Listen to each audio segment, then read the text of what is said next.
നമ്മുടെ annual exam ഇതാ start ചെയ്യാൻ പോവാണ്. വളരെ കുറച്ച് ദിവസം കൂടെ കഴിഞ്ഞാൽ നമുക്ക് നമ്മുടെ എക്സാം ഒക്കെ സ്റ്റാർട്ട് ചെയ്യുന്നതായിരിക്കും. അപ്പോൾ അടിപൊളിയായിട്ട് മക്കൾ എല്ലാവരും എല്ലാ ചാപ്റ്റേഴ്സും നല്ല പോലെ പഠിക്കുന്നുണ്ട് എന്നാണ് മിസ് വിശ്വസിക്കുന്നത് കേട്ടോ.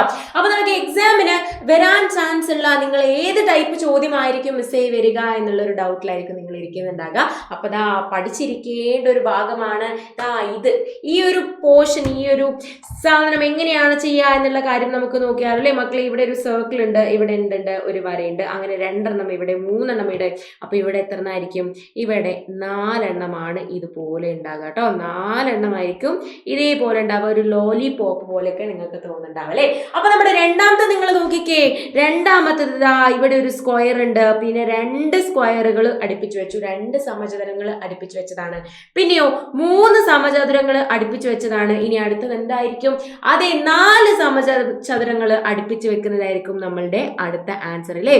സോ 4 സമചതുരങ്ങൾ, 4 സമചതുരങ്ങൾ അടുപ്പിച്ച് വെച്ചത് നമ്മൾ വരച്ചു വെക്കാൻ പോവാണ്.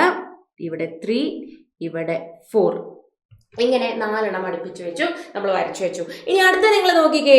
3 ത്രികോണങ്ങൾ, 4 ത്രികോണങ്ങൾ തന്നിട്ടുണ്ട്. അതിൽ ഒരെണ്ണം ആദ്യത്തേത് എന്താകും? സർക്കിൾ ആകും. വട്ടമാകുമ്പോൾ ബാക്കി 3 എണ്ണം എന്താണ്? ത്രികോണമാണ്. പിന്നെ എന്താണ്? 2 എണ്ണം സർക്കിൾ ആകും, 2 എണ്ണം വട്ടമാകുമ്പോൾ 2 എണ്ണം ത്രികോണമാകും. അങ്ങനെയെങ്കിൽ അടുത്തത് എന്തായിരിക്കും? 3 എണ്ണം സർക്കിൾ ആകും അല്ലേ. 3 എണ്ണം സർക്കിൾ ആകും. സർക്കിൾ 3 എണ്ണവും കൂടെ ഒരൊറ്റ ട്രയാങ്കിളുമായിട്ട് ഇത് മാറും അല്ലേ. ഇതുപോലെ ഒരു ചോദ്യം കൂടെ ഉണ്ട്, എന്താണ് എന്ന് നമുക്ക് നോക്കാം അല്ലേ. ഇങ്ങനെ പാറ്റേൺ അയച്ച് നമുക്ക് തരുന്നുണ്ടാകും. ഇത് എന്ത് ചെയ്യണം? ഇതിൽ വിട്ടുപോയതൊക്കെ നമ്മൾ ഫില്ല് ചെയ്യണം എന്നുള്ളതാണ് നമ്മൾ ചെയ്യേണ്ടത്. സോ നമുക്ക് തുടങ്ങിയാലോ. എങ്ങനെയാണ് ചെയ്യാന്നുള്ളത്? 16ന് തൊട്ട് മുന്നേ എന്താണ്? 15 ആണ്.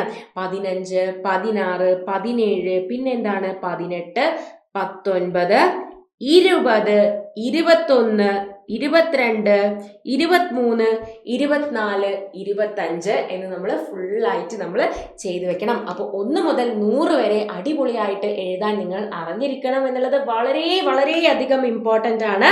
അപ്പോൾ ഇത്രയും കാര്യങ്ങളാണ് നമുക്ക് ഇന്നത്തെ ഈ ഒരു വീഡിയോയിൽ പറയാനുള്ളത്. നെക്സ്റ്റ് വീഡിയോ ആയിട്ട് മിസ് വീണ്ടും വരുന്നതായിരിക്കും. അതുവരേക്കും ബൈ.